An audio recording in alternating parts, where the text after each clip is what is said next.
والسلام ہجرت کر کے مدینہ شریف تشریف لائے تو حضرت سیدنا ابو ایوب انصاری رضی اللہ عنہ آپ کے گھر کے باہر مجمع لگا ہوا ہے، اور اہل مدینہ نبی علیہ الصلوۃ والسلام سے محبت کا جو اظہار کرتے تھے، سارے صحابہ کرام جو مدینہ شریف میں موجود تھے، ان کی خواہش تھی کہ ہمارے محبوب آقا ہمارے مہمان بنے، ہم نبی علیہ الصلوۃ والسلام کی مہمان نوازی کرنا چاہتے ہیں۔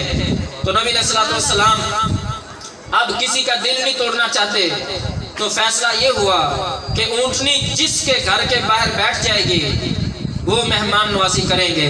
اونٹنی حضرت ابو ایوب انصاری رضی اللہ عنہ کے گھر کے سامنے بیٹھ جاتی ہے۔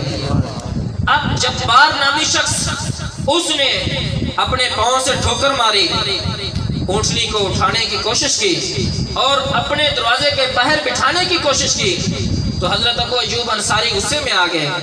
آپ نے فرمایا، اے جبار، اگر شریعت آڑ نہ ہوتی تو میں تیرا سر تن سے جدا کر دیتا، تو نے میرے محبوب کی اونٹنی کو قدم لگایا ہے اور یہاں سے اٹھا کے اپنے دروازے کے سامنے لے جاتا ہے۔ اب امام عینی بدر الدین نے فتح الباری فی شرح صحیح بخاری کے اندر بحث کرتے ہوئے لکھا ہے کہ اس کا مقصد کیا تھا، اونٹنی کو کیوں لایا گیا۔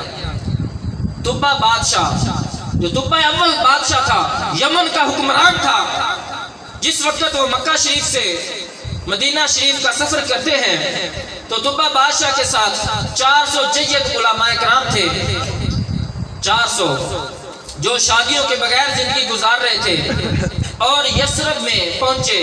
یثرب اس لیے کہا جاتا تھا کہ وہاں بیماریاں تھیں اور ویران تھا۔ جس وقت یثرب میں پہنچے تبا اول، تو جب میٹنگ ختم ہوئی تو ان 400 علماء نے کہا کہ ہم اب آپ کے ساتھ نہیں جا سکتے، ہم معذرت چاہتے ہیں، ہم یہیں رہنا چاہتے ہیں اور اپنی زندگی یہیں گزاریں گے۔ اب تبا اول نے کہا، اس کا مقصد کیا ہے، تم کیوں نہیں جانا چاہتے؟ تو انہوں نے کہا چونکہ وہ آسمانی علوم کے وارث تھے اور حکاماں تھے، عرض کرتے ہیں کہ ہم نے پڑھا تھا اپنی کتابوں میں کہ ایک آمنہ کا لال آئے گا جو ہجرت کر کے یہاں پہ جلوہ گر ہوگا۔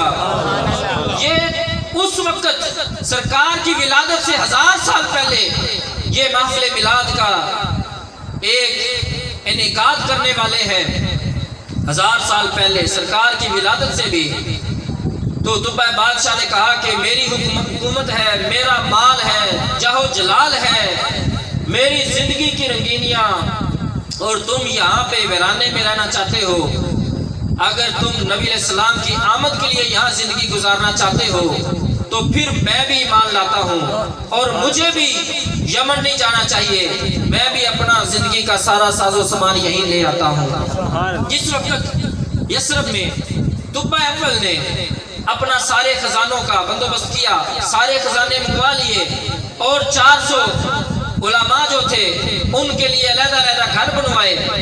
400 گھر جس وقت بن گئے، اب مکان جب بن رہے تھے، اینٹیں لگ رہی تھی، مستری لگے ہوئے تھے، اس وقت تصور یہی تھا کہ یہ محفل میلاد کے لیے ہے۔ نبی علیہ السلام کی ولادت سے پہلے یہ اہتمام کیا جا رہا تھا۔ جب 400 گھر بن گئے، اب تبا اول نے 400 گھروں میں 400 علماء کے لیے 400 عورتیں خریدی۔ جب خرید لی پھر ان کو آزاد کیا اور ان 400 علماء کے لیے نکاح کر دیا۔ اب وہ 400 گھر آباد کیے، کیوں کیے؟ کہ اس لیے جب ہم مر جائیں گے ہماری زندگی کا کوئی پتہ نہیں، لیکن جب آمنہ کے لال کی ولادت ہوگی، 12 ربیع الاول شریف کی چمک ہوگی، تو ہمارے اس مدینہ شریف میں آمنہ کے لال کا کوئی استقبال کرنے والا ہونا چاہیے۔ جب شادیاں ہو گئی تو تبا اول نے ایک خط لکھا، اس خط پہ یہ لکھ دیا، یا رسول اللہ صلی اللہ علیہ وسلم، میں بھی آپ پہ ایمان لاتا ہوں، آپ کی خاتمیت کو بھی مانتا ہوں، آپ کی رسالت کو بھی مانتا ہوں۔ جب تحفہ اول نے یہ لکھا تو کیا ہوا؟ اس کے بعد انہوں نے ایک مور لگائی۔ یہ مور شروع سے چل رہی ہے، وہ مور سیاہی کی نہیں، تحفہ اول نے سونا پگھلا کے اس سونے کی مور لگائی تھی۔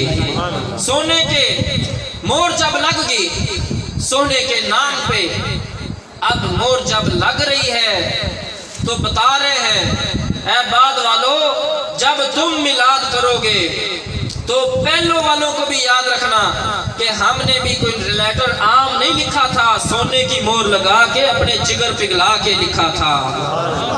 اب تحفہ اول نے وہ خط ان 400 علماء میں جو جید علماء تھا، عالم تھا، جو رئیس تھا، جو سردار تھا، ان کو وہ پیش کیا، کہا کہ اگر تمہارا وصال ہو جائے تو بعد میں دے دینا، کسی اور کو دے دینا، تمہارے پوتے پڑپوتے تمہارے بیٹے جب فوت ہو جائیں تو پھر کسی اور کو دے دینا، یہ خط نبی علیہ السلام کے پاس پہنچنا چاہیے۔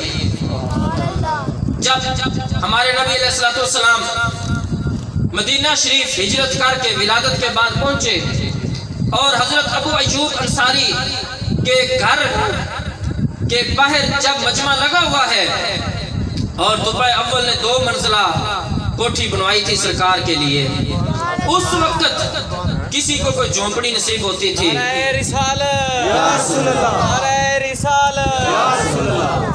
تو ہمارے محبوب آقا کے لیے 2 منزلہ کوٹھی بنوائی تھی، جو نسل در نسل حضرت ابو ایوب انصاری کے پاس پہنچی۔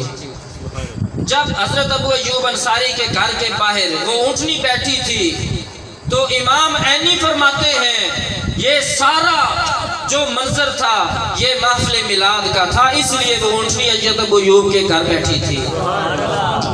اب نبی علیہ السلام کے سامنے جب ابو لیلا آئے جن کے پاس وہ خط تھا تو ہمارے نبی علیہ السلام نے فرمایا ابو لیلا تمہاری جیب میں